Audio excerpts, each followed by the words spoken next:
বিসমিল্লাহির রহমানির রহিম। সম্মানিত সুধী শ্রোতা মণ্ডলী, আসসালামু আলাইকুম। দেশ ও দেশের বাহিরে যে যেখান থেকে আমার এই গান শুনছেন, আশরাফুল ওয়ান টিভির পক্ষ হইতে আপনাদেরকে জানাই আন্তরিক অভিনন্দন ও শুভেচ্ছা। আজকে আমি আপনাদের সামনে হযরতে ইব্রাহিম আলাইহিস সালামের ছোট্ট একটি ঘটনা ক্যাসেটের মাধ্যমে আমি তুলে ধরতেছি।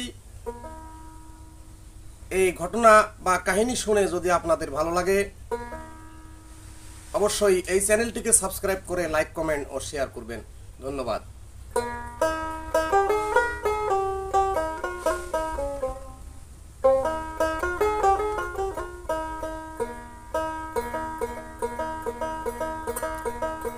ওরে এই বিশ্ব বাগানে সাই নিরঞ্জনে দেখো মানুষ দিয়া ফুটাইয়াছেন ফুল গো এই বিশ্ব বাগানে। ওরে এই বিশ্ব বাগানে সাই নিরঞ্জনে মানুষ দিয়া ফুটাইয়াছেন ফুল এই বিশ্ব বাগানে। এই বিশ্ব বাগানে সাই নিরঞ্জনে মানুষ দিয়া ফুটাইয়াছেন ফুল গো এই বিশ্ব বাগানে।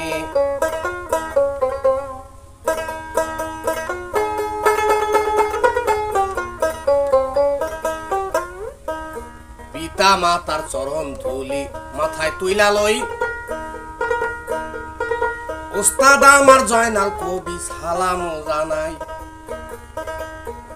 আমার 10 জনের চরণ তলে আমার মাথা রেখে যাই রে এই বিশ্ব বাগানে সাই নিরঞ্জনে মানুষ দিয়া ফুটাইয়াছেন ফুল গো এই বিশ্ব বাগানে।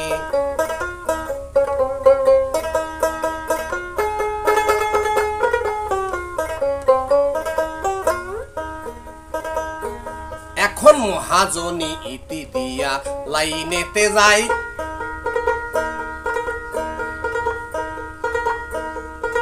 ধীরে ধীরে বলবো কথা শুনেন সব জনায়। এখন মহাজনী ইতি দিয়া লাইনেতে যাই, ধীরে ধীরে কথা বলবো শুনে যান সবাই। একদিন ফেরেশতারা ডাইকা বলে, একদিন ফেরেশতারা ডাইকা বলে আল্লাহ আপে আল্লাহ পরওয়ার গো এই বিশ্ব বাগানে সাই নিরঞ্জনে মানুষ দিয়া ফুটাইয়াছ ফুল গো এই বিশ্ব বাগানে। একদিন ফেরেশতারা সবাই যুক্তি কইরা আল্লাহর কাছে বলতেছে, ইয়া পাক রব্বুল আলামিন, আমাদের একটা বস্তু ভালো লাগতেছে না, এই জিনিসটা আমরা বুঝি না, দয়া করে আমাদেরকে একটু বুঝাইয়া দেন। আল্লাহ তাআলা পাক রব্বুল আলামিন ওই দিন ফেরেশতাদেরকে বলতেছে, হে ফেরেশতাগণ, তোমরা কোনটা বুঝো না, কেন ভালো লাগে না, এই কথাটা আমার কাছে খুলে বলো, আমি তোমাদেরকে বুঝাইব। ফেরেশতারা বলতেছে, ইয়া রাব্বুল আলামিন, এই সৃষ্টির জগতে তুমি আল্লাহ সর্বপ্রথমে ফেরেশতাদেরকে সৃষ্টি করেছো, আমরা তোমার অসংখ্য ইবাদত করেছি, তাতে তোমার মন ভরে নাই। এখন তুমি আদম সন্তান তৈরি করেছো, এই আদমের বংশধর পৃথিবীতে বসবাস করতেছে, তারা যে ইবাদত করে এটা আমাদের পছন্দজনীয় নয়। তবুও হযরত আদম আলাইহিস সালামকে একটা উপাধি দিয়েছিলে আদম সফিউল্লাহ বলে, মুসা নবীকে একটা উপাধি দিয়েছিলে, ঈসা নবীকে একটা উপাধি দিয়েছিলে রে মাবুদ। ঈসা রুহুল্লাহ বলে, আর ইব্রাহিম নবীকে তুমি আল্লাহ দিয়েছো ইব্রাহিম খলিলুল্লাহ বলে, আর তার পুত্র ইসমাইলকে দিয়েছো মাবুদ তুমি ইসমাইল জবিউল্লাহ উপাধিতে। সবই ঠিক আছে, তবে এই ইব্রাহিম নবীকে আল্লাহ তুমি কেন এই খলিলুল্লাহ উপাধি দিয়েছো, এটা আমাদের কাছে ভালো লাগে না। কারণ আমাদের মন হয় খলিলুল্লাহ হওয়ার, ইব্রাহিম খলিল হওয়ার উপযুক্ত সে নয়। আল্লাহ বলতেছে কেন, ওই দিন ফেরেশতারা ডাইকা বলে আপে মালিক সাই, এই কারণে বলছি আমরা নালিশ গো জানাই। আর ফেরেশতারা ডাইকা বলে আপে মালিক সাই, কি কারণে বলছি কথা শুনেন এখন। ইব্রাহিম নবী ভবের বাজারে অর্থর হিসাব দেখে গো মানুষ বানাইয়া।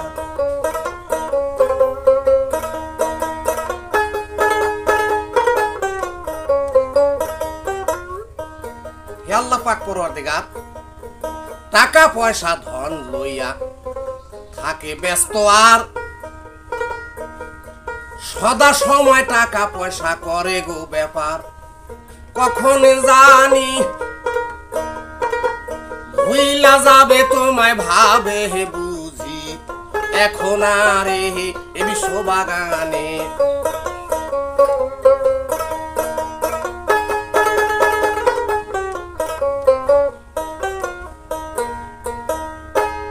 হে আল্লাহ পাক পরওয়ারদিগার, ইব্রাহিম আলাইহিস সালামকে তুমি এত টাকা পয়সা ধন সম্পদ দিয়েছো যেটার অভাব নাই। এই ইব্রাহিম আলাইহিস সালাম সব সময় টাকা পয়সা নিয়ে ব্যস্ত থাকে, এত ধন সম্পত্তি হয়েছে তবুও তার টাকার চাহিদা মেটে না। এক সময় দেখা যাবে যে আমাদের মনে হয় যে তোমাকে ভালোবাসবে নাকি টাকাকে ভালোবাসবে, এটার কোনো সীমানা নাই। আল্লাহ বলতেছে রে ফেরেশতা, এই বিষয়ে তোমরা জানতে চাও, কেননা আমি আমার ইব্রাহিমকে আমার নিজের রহমতের দ্বারায় তাকে প্রতিষ্ঠিত করেছি। তার টাকা পয়সা ধন রত্ন এত হয়েছে, এত ধন সম্পদ ছিল না তার। ইব্রাহিম আলাইহিস সালামের যে বকরির পালগুলো ছিল, এই বকরির পালগুলো মাঠে ঘাস খাওয়ানোর জন্য, চড়ানোর জন্য সর্বমোটে 400 কুকুর সে পালন করত। 400 কুকুরের মাধ্যমে এই বকরিগুলাকে দেখাশোনা করত। একটা কুকুর আরব দেশের তখনকার সময়ে 100 বকরির পাল সে একাই সামলাইতে পারত, দেখাশোনা করত। এত শক্তিশালী, এত সুন্দর সে কুকুরগুলো ছিল। তাহলে ইব্রাহিম আলাইহিস সালামের সর্বমোটে 400 কুকুর ছিল, তাহলে হিসাব করেন কতগুলো বকরির পাল আমার ইব্রাহিম আলাইহিস সালামের ছিল। লক্ষ লক্ষ বকরির পাল। তাই আল্লাহ বলতেছে, শোনো শোনো ফেরেশতারা তোমাদের জানাই, ইব্রাহিমের ধন সম্পদ হয় না রে বড়াই। অর্থের বাহাদুরি ইব্রাহিম জীবনে কোনদিন করে না রে মানুষ বানাই।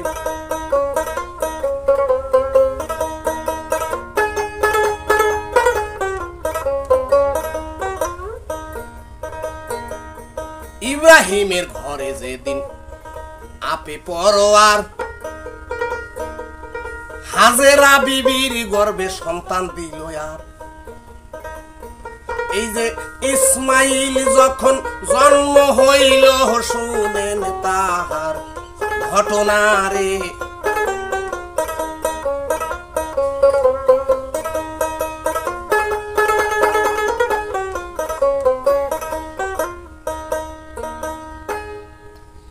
হাজরা বিবির গর্ভে থেকে যেদিন ইসমাইল আলাইহিস সালাম জন্ম নিয়েছিলেন, ইসমাইল আলাইহিস সালামের পাওখানা জমিনে রাখা, জমিনের সাথে স্পর্শ হওয়া মাত্র তুমুল ভাবে মাটির নিচ থেকে পানির ফোয়ারা উঠেছিল। সেই ফোয়ারার থেকে আল্লাহ তাআলা আবে জমজম কুয়া পয়দা করেছেন। এই কুয়ার থেকে অসংখ্য মানুষ পানি পান করে। ওই দেশের আরবের মানুষ সন্ধান জানতে পারলো যে এখানে একটি মূল্যবান কূপ নির্মাণ হয়েছে, যে কূপের পানি অত্যন্ত মিষ্টি। এই কূপের পানি দিয়া ওই এলাকার মানুষের, ওই দেশের মানুষের চাহিদা পূরণ হইতো। ওই কূপের ধারে আস্তে আস্তে মানুষ জানতে পাইরা চাষাবাদ শুরু করছে, ফসল ফলাইতে আরম্ভ করলো। ওই কূপের পানি দিয়া চাষাবাদ করতো, ফসল ফলাইতো। আরো এমনও জানা যায় যে দূর দূরান্তর হতে কাফেলা আসে, তারা ওই কূপের পানি সংগ্রহ করত। এই নির্জন মরুভূমি মক্কা মরুভূমিতে পানির এত অভাব ছিল যে অনেক দূরের মানুষ আইসা যদি ওই এলাকায় কেউ জমি খরিদ করত, তাহলে হযরত ইব্রাহিম আলাইহিস সালামের কাছে আইসা অনুমতি নিত, তার কাছে পানি কিনে নিত, তার কাছে জমি কিনে নিয়ে তারা বাড়ি করত। এইভাবে টাকা পয়সার অর্থের মালিক হয়, ওই দেশে জমিদারের মতো হইয়া যায়। ইব্রাহিম নবীর এত টাকা পয়সা ধন সম্পদ আল্লাহ দিয়াছে রে এই বিশ্ব বাগানে।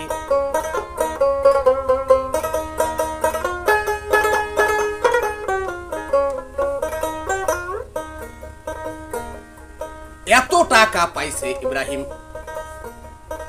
আল্লাহর নবী, যার কারণে অভাব অনটন কিছুই নাই তারে। আরবের ভিতরে ইব্রাহিমের মতো ধনী কেউই ছিল না রে এ বিশ্ব বাগানে। সাই নিরঞ্জনে মানুষ দিয়া ফুটাইয়াছেন ফুল এ বিশ্ব বাগানে। আরব দেশের মধ্যে ইব্রাহিম আলাইহিস সালামের মতো ধনী আর ছিল না। তাই ফেরেশতাদেরকে বলতেছে, দেখো এই সমস্ত টাকা পয়সা ধন সম্পত্তি পাইয়া আমার ইব্রাহিম আমাকে ভুলে যাইতে পারে না, এটা আমি জানি। ফেরেশতারা বলতেছে, মাবুদ টাকার দিকে লক্ষ্য করে কখন জানি তোমাকে ভুলে যায়। আল্লাহ বলতেছে, রে ফেরেশতা, তোমাদের যদি বিশ্বাস না হয় তাহলে আমার নবী ইব্রাহিমকে তোমরা একটু পরীক্ষা করে দেখতে পারো। আল্লাহর কাছে হুকুম নিয়া ফেরেশতারা যুক্তি করলো, যুক্তি করে সবার মধ্যে থেকে একজন ফেরেশতাকে তারা নির্বাচন করলো। কে ইব্রাহিম নবীকে পরীক্ষা করবে? আর এক ফেরেশতা রেডি হইল যাইবার লাগিয়া। ভাই ফেরেশতা রূপ ছাইরা দিয়া শুনেন বসিয়া, ওরে মানুষের বেশ ধইরা ফেরেশতায় কোন কাম করিল, তখন আরে এ বিশ্ব বাগানে সাই নিরঞ্জনে।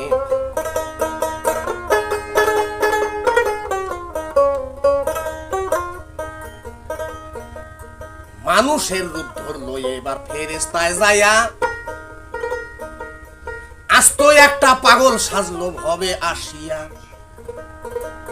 যেন ছিঁড়া জুব্বা ছিঁড়া পায়জামা পরছে পাগলা, এখন আরে এ বিশ্ব বাগানে সাই নিরঞ্জনে।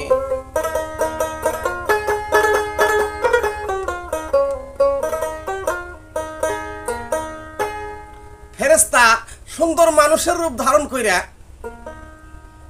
ছিঁড়া জুব্বা গায়ে দিছে, ছিঁড়া পায়জামা পরছে, ছিঁড়া টুপি মাথায় দিছে, তার মাথায় এলোমেলো চুল, মুখে খোসা খোসা অনেক দাড়ি, বিভিন্ন পাগল যেরকম ঘুরে বেড়ায় এরকম পাগলের রূপ ধারণ কইরা ফেরেশতা কি করছেন, এই ইব্রাহিম আলাইহিস সালামকে পরীক্ষা করার জন্য তার বাড়িতে চলে গেছেন। খোলা নেতে যাইয়া ওই দিন ইব্রাহিমের আর লা ইলাহা ইল্লাল্লাহ করতাছে জিকির। ওরে জিকিরের সুরে আরশ কাঁপে, মধু ঝরে যেন মুখে তার রে এ বিশ্ব বাগানে।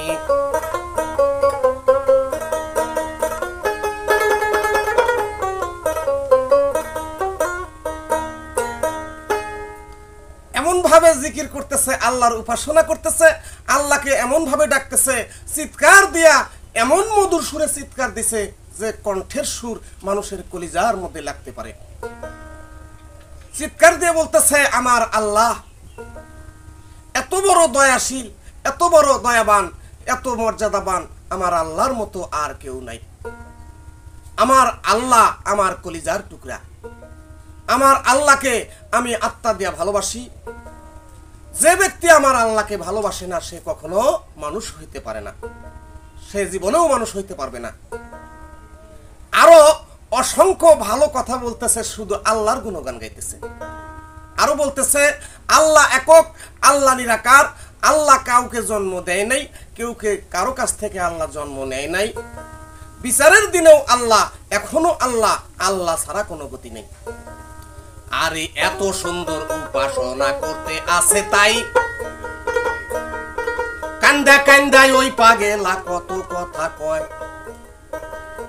আমি পাইতাম যদি দয়াল আল্লাহ রে, দেখতাম নয়ন ভরিয়া রে এ বিশ্ববাগানে ছাই নিরঞ্জনে।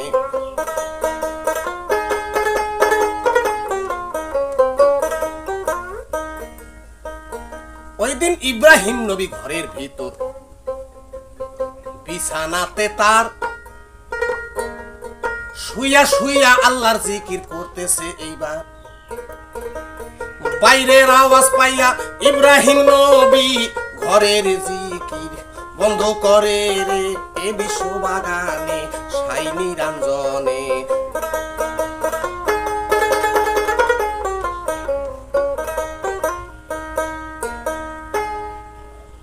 বাইরের চিৎকারের আওয়াজ শুনা, এই আল্লাহর উপাসনার কথা শুনা ইব্রাহিম আলাইহিস সালামের ঘরের জিকির সে নিজে বন্ধ কইরা মনে মনে ভাবতেছে, সর্বনাশ, আমার আল্লাহকে নিয়ে এত মধুর কথা এত মধুর সুরে কে বলতেছে।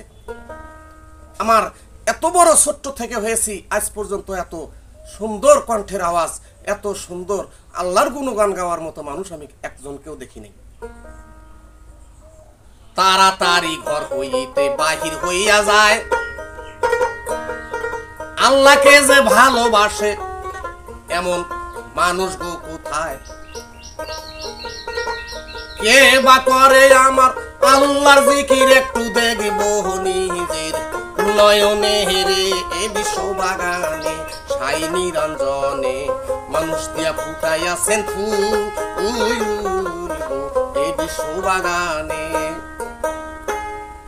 ইব্রাহিম আলাইহিস সালাম তাড়াতাড়ি ঘর থেকে বাহির হইয়া তার খোলানে আগাইয়া যায়, দেখে সর্বনাশ, বিশাল এক পাগল, তার শরীরের চেহারা দেখা তার কাছে যাইতে ইচ্ছা করে না, এমন বিশ্রী শরীরের অবস্থা।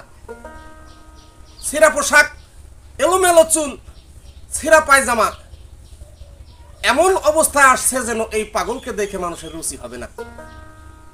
তাই ইব্রাহিম আলাইহিস সালাম লক্ষ্য করে দেখতেছে যে এই ব্যক্তি ছাড়া আর কেউ আল্লাহর গুণগান গায় নাই। ইব্রাহিম আলাইহিস সালামকে দেখা মাত্র এই আল্লাহর গুণগান গাওয়া ওই পাগলে বন্ধ করে দিছে। ওই পাগল আর আল্লাহর গুণগান গায় না। ইব্রাহিম আলাইহিস সালাম সামনে যায় বলতেছে, কে ভাই তুমি? কোথা থেকে আসছো?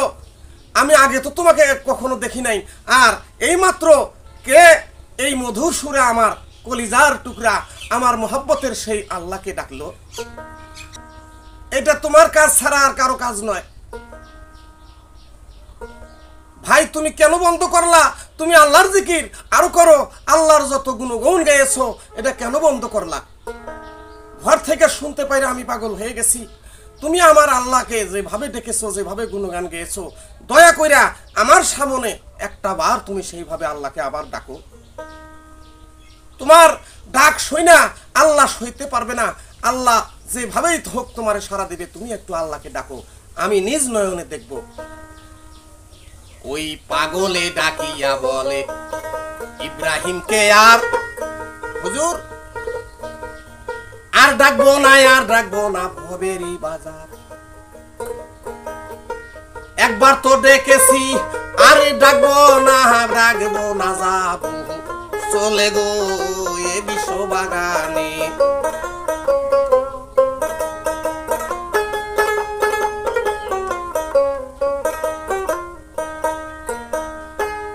বলছে হুজুর আমি এতক্ষণ ভরে ডাকছি, হয়রান হয়ে গেছি, আর ডাকবো না, এখন আমার কাজ আছে, আমি এখন আর থাকবো না, আমি আমার কাজে চলে যাব, আমার দেরি করা সম্ভব নয়। ওই দিন ইব্রাহিম আলাইহিস সালাম পাগলকে ডাইকে বলতেছে, না রে পাগল, তোমাকে আমি যাইতে দেব না, তুমি এতক্ষণ যেভাবে উদার সুরে মধুর সুরে যেভাবে আমার আল্লাহকে তুমি ডেকেছো, আর একটাবার তুমি ডাকো, আমি আমার হৃদয় ভরে শুনবো তোমার মুখের ডাক, তাইতে আমার আত্মা বড় শান্তি পাবে, না ডাকলে আমি যাইতে দেব না। পাগল বলে হুকুম তোমার মানবো না আমি, এই মাত্র চইলা যাব, দেরি করব না রে,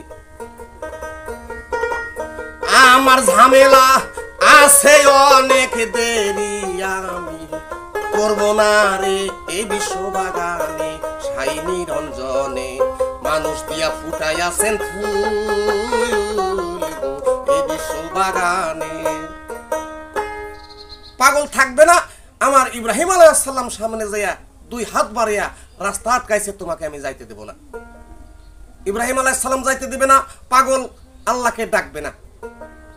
এই দুইজনে কিছুক্ষণ কথা কওয়ার পর ইব্রাহিম আলাইহিস সালাম চোখের পানি ছেড়ে দিয়ে বলতাছে, রে ভাই, তুমি যেই হও না কেন, তোমাকে আমি চিনি না, তুমি যদি আর একবার ওই মধুর সুরে আমার আল্লাহর নামটা আর একবার ডাকো, তাহলে তোমাকে আমি পুরস্কার দেব। বলতেছে কি পুরস্কার? যে আমার যত ধন সম্পদ অট্টালিকা আছে, যত জমি জমা আছে, সবকিছুর অর্ধেক ভাগ আমি তোমাকে দিয়ে দেব। তবু পাগলা কয় না কথা, ডাকে না তাহার মাথা নাইরা নিষেধ করে, ডাকবো না আবার। ইব্রাহিম নবী কান্দা বলে, একবার ডাকো আমার আল্লাহকে গো।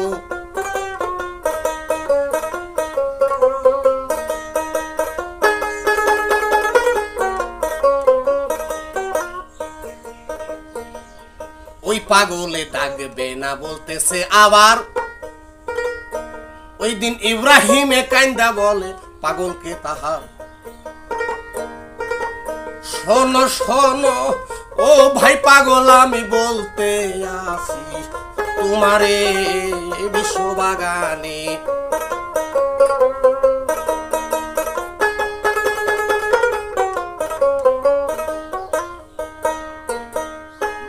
ইব্রাহিম আলাইহিস সালাম চোখের পানি ছাইরে ওই দিন পাগলকে ডাক দিয়ে বলতেছে, রে ভাই পাগল, তুমি যাইও না, অর্ধেক সম্পত্তি দিতে চাইলাম, তাও তুমি আমার আল্লাহকে ডাকো না। যাই, তুমি আমার আল্লাহর সেই মধুর ডাকটা আবার আমাকে শোনাও, আমি তোমাকে আমার রাজ্যের পুরা যা কিছু আছে, আমার ধন সম্পত্তি সবকিছু আমি তোমার দিয়ে দেব, তুমি তবুও ডাকো, তোমাকে আমি যাইতে দেব না, না ডাক দিলে। পাগলে এবার শুই না কথা, চিন্তা করে আর যাইতে যদি নাহি দেয়, কি করব এইবার।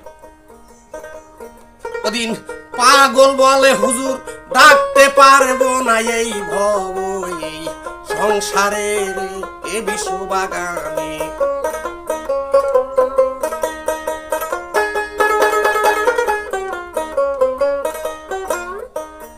যখন পাগল ডাকে না, ইব্রাহিম আলাইহিস সালাম কেন্দে বেকুল হয়ে গেছে। ওই দিন সাথে সাথে জমিনে সেজদা পড়ে গেছে। জমিনেতে সেজদা দিয়া আল্লাহর কাছে কয়, আল্লাহ ও গো আমার কলিজার আপে মালিক সাই, আমার সব কিছুই আমি দিতে চাইলাম, তবু পাগলাই তোমায় ডাকে না রে এ বিশ্ববাগানে।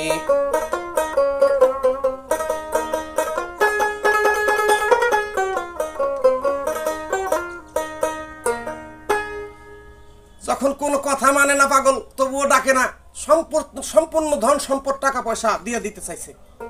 আল্লাহর নবী ইব্রাহিম আলাইহিস সালাম তিনি জমিনে সিজদায় পড়ে আল্লাহর দরবারে কাঁদতেছে, এটা কেমন মানুষ পয়দা করেছো আল্লাহ, সবকিছু দিয়ে দিতে চাইলাম, কিছুই রাখতে চাইলাম না, তবুও তোমাকে ডাকে না।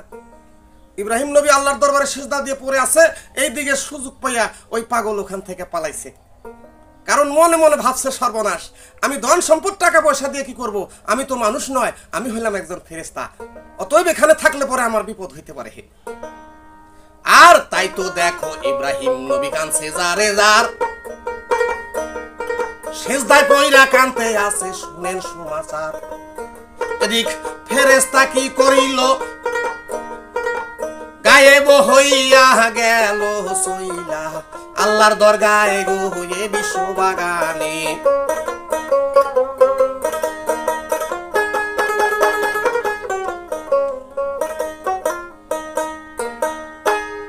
এই মুহূর্তে আল্লাহর ফেরেশতা চোখের পলকে গায়েব হইয়া আল্লাহর দরবারে যায় বলতেছে কেঁদে কেঁদে ব্যাকুল হয়ে গেছে, হে আল্লাহ পাক পরওয়ারদিগার, আমি বড় ভুল করেছি, আমরা বড় ভুল করেছি, আমাদেরকে আপনি মাফ করে দেন। আল্লাহ বলতেছে কেন? বলতেছে ইয়া পাক রব্বুল আলামিন, সত্যি সত্যি ইব্রাহিম আলাইহিস সালাম আপনাকে এত ভালোবাসে এটা আমরা কখনো কল্পনা করি নাই। আমরা ভাবছি যে মনে হয় ধন সম্পত্তি যেভাবে তাকে গ্রাস করছে, এই ধন সম্পত্তির ধান্দায় পড়ে কোন সময় যেন তোমাকে ভুলে যায়। এই জন্য তাকে আমরা সন্দেহ করেছি এবং বলেছি যে তাকে খলিল উপাধি দেওয়া আল্লাহ তোমার ঠিক হয় নাই। মনে হয় ইব্রাহিম খলিলুল্লাহ তার খলিল উপাধি পাওয়ার উপযুক্ত নয়। তাই মাবুদ গো, আপনি আমাদেরকে ক্ষমা করে দেন। আল্লাহ বলে ও ফেরেশতা তোমাকে জানাই, কারে ভালো রাখবো আমি ভালো জানি, তাই আমি কারো হুকুমে চলি না ভবে, নিজেই স্বাধীন পরোয়ারে গো এ বিশ্ব বাগানে। সাই নিরঞ্জনে মানুষ দিয়া ফুটাইয়াছেন ফুল গো এ বিশ্ব বাগানে। সেজদা হইতে উঠা আল্লাহর নবী ইব্রাহিম আলাইহিস সালাম তিনি আল্লাহকে ডাক দিয়ে বলতেছে, মাবুদ, এইমাত্র আমি তাকে দেখলাম এখানে, সেই পাগল গেল কোথায়? আর আমি কেন তাকে দেখি না? কোথায় গেল? আমি তাকে সবকিছু দিতে চাইলাম, অর্থ সম্পদ, টাকা পয়সা, ধন রত্ন যা আছে সব দিয়ে দিতাম, আর যদি চাইতো তাকে আমি আমার জীবনটাও দিয়ে দিতাম, আমি কিছুই রাখতাম না। তবুও তার মুখে সুন্দর মধুর কণ্ঠে তোমার নামটা আরেকবার শুনতে চাই। কথা শুই না ওই দিন আল্লাহ তাআলা পাক রব্বুল আলামিন ডাক দিয়ে বলতেছে, রে ইব্রাহিম, তুমি কোনো চিন্তা করো না, এই বিষয় নিয়ে তোমার কোনো চিন্তার দরকার নাই। কারণ তুমি যাকে দেখেছো সে আসলে পাগল নয়, সে আসলে কোনো মানুষ নয়, সে হইল একজন ফেরেশতা। আমি তাকে তোমার কাছে পাঠিয়েছিলাম তোমাকে পরীক্ষা করার জন্য, কারণ ফেরেশতারা তোমার ইবাদতকে বিশ্বাস করছিল না।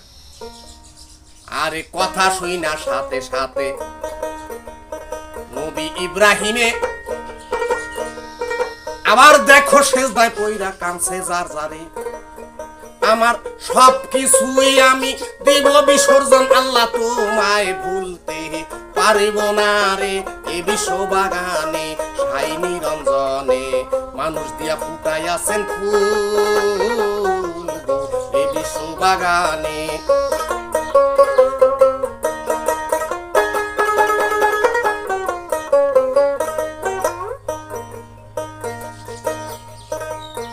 ওই দিন ইব্রাহিম নবী সিজদা হইতে উঠলো, এইবার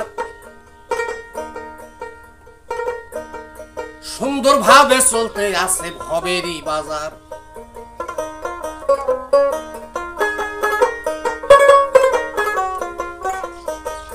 সিজদা হইতে নবী এবার উঠিল, এবার সুন্দরভাবে চলতে আছে, শুনেন সমাচার। এই পর্যন্ত করলাম ক্ষান্ত ইব্রাহিম নবীর কাহিনী রে এ বিশ্ব বাগানে। সাই নিরঞ্জনে মানুষ দিয়া ফুটাইয়াছেন ফুল এ বিশ্ব বাগানে।